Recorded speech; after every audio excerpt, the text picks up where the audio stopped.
राज्य ग्राम रोजगार सहाय्यक संघटनेच्या वतीने राज्यभर कामबंद आंदोलनाचा इशारा देण्यात आला असून देवळा तालुक्यातही दिनांक 1/1/2026 पासून बेमुदत कामबंद आंदोलन पुकारण्यात येणार आहे। या संदर्भात पंचायत समिती देवळा येथील गटविकास अधिकारी यांना निवेदन देण्यात आले आहे। संघटनेच्या निवेदनात नमूद करण्यात आले आहे की शासनाकडे प्रलंबित असलेल्या विविध मागण्या तात्काळ मान्य करण्यात याव्यात।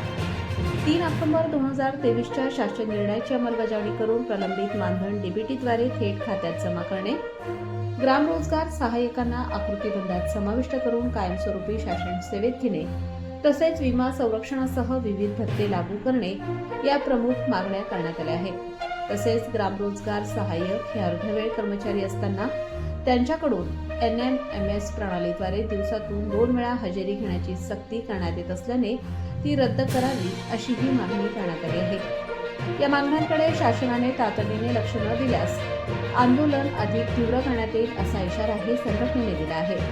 या निवेदनावर अध्यक्ष नितीन जगताप, उपाध्यक्ष दिनेश पवार, सचिव अंकुश भंडारे यांच्यासह इतर पदाधिकारी आणि तालुक्यातील ग्राम रोजगार सेवकांच्या स्वाक्षऱ्या आहेत।